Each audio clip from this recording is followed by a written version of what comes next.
With that, Evolve 23 is officially inaugurated. May I now welcome our always inspiring and dynamic Honorable Chief Minister of Kerala, Sri Pinarayi Vijayan sir, for the inaugural address and to guide us through his visions and ideas.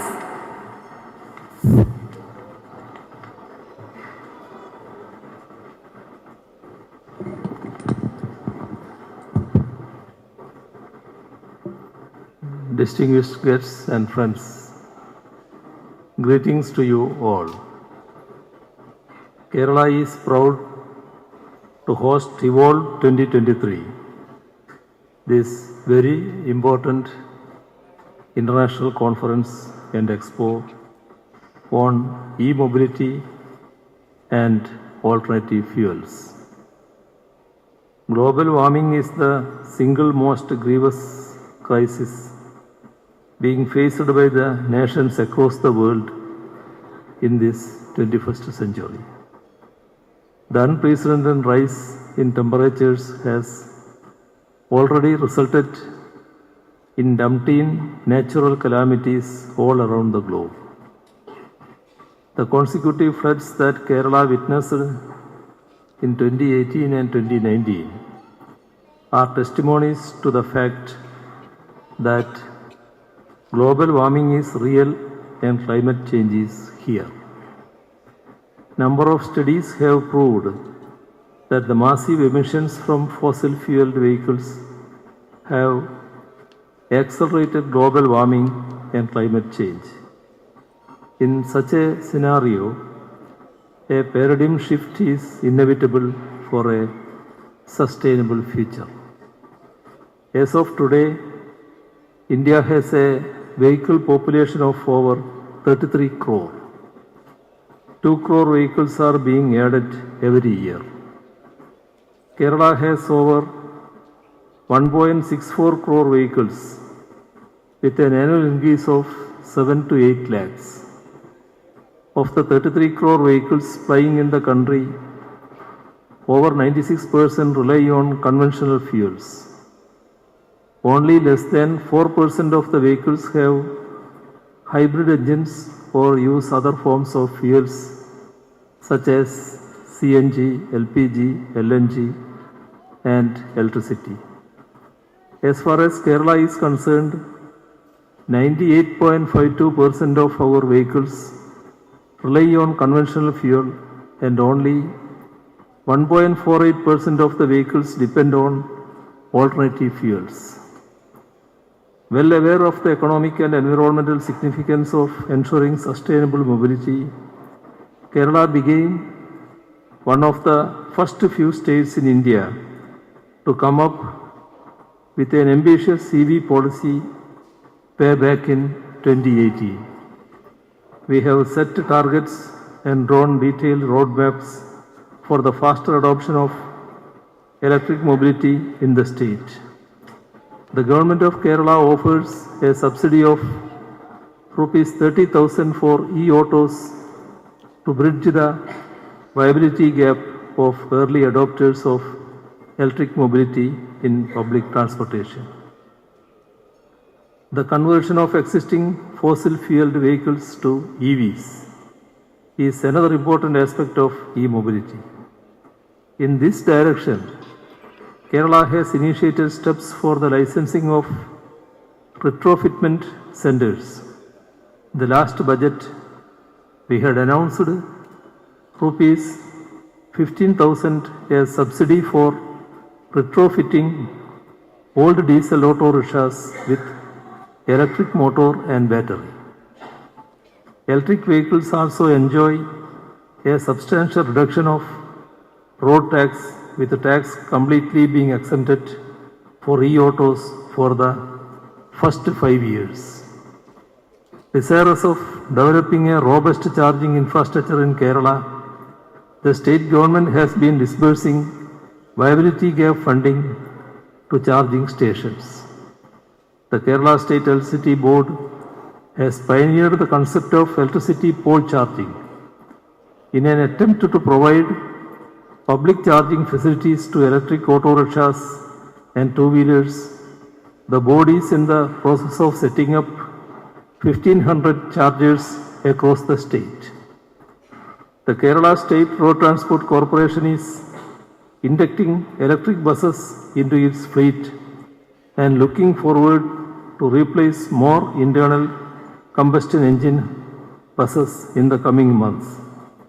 In another first in the country, the enforcement wing of Kerala Motor Vehicles Department has deployed around 70 electric cars for schools engaged in inspections. The state government's decision to lease in EVs for departments and government agencies and inducting EVs for the Safe Kerala project are integral parts of our EV policy.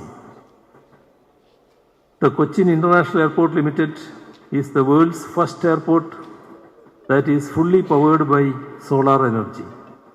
With an installed capacity of 50 megawatt in solar power alone, it is even power positive.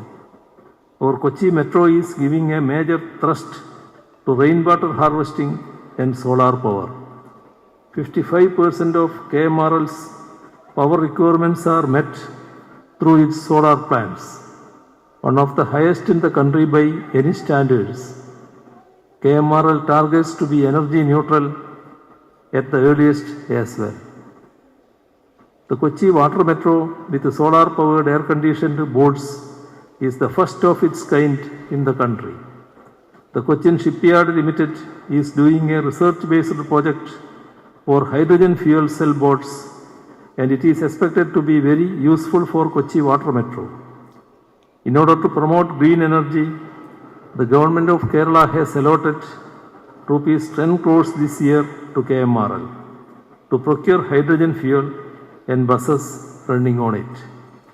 I have detailed all this to demonstrate that sustainability is at the heart of our mobility solutions.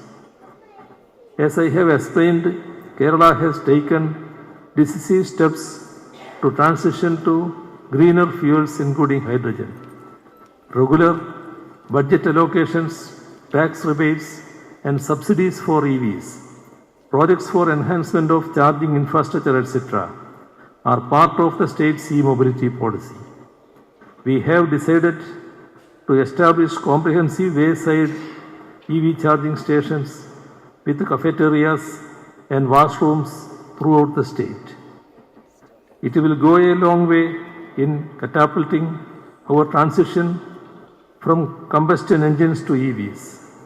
Such proactive interventions have helped us to achieve an increase of 455% in the number of EVs from 2021 to 2022. A major hurdle in the shift to EV is the higher initial cost of the vehicles in comparison to conventional vehicles.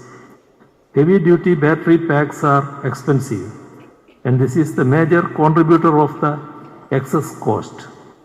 Although significant reduction in fuel expense seems lucrative, initial costs together with uncertainties in battery lifespan and limited travel range is a lingering concern among the public. It is heartening that globally various R&D initiatives are trying to address this issue. Battery swapping is deemed as a viable solution. Switching over to swapping-enabled vehicles and establishment of extensive battery swapping centers will enable the replacement of drained-out battery with a charged one while traveling. This would invariably address the concerns regarding initial cost, limited range and battery lifespan together and can go a long way in facilitating the transition. The battery manufacturers also step forward to address the concerns of the consumers. E-mobility, apart from addressing the concerns related to global warming and climate change, will also propel the nation's economic prospects. Therefore, we are hopeful that this international conference on e-mobility will set the stage for India's comprehensive shift to a sustainable mobility environment. On this positive note, I declare Evolve 2023 inaugurated. Thank you.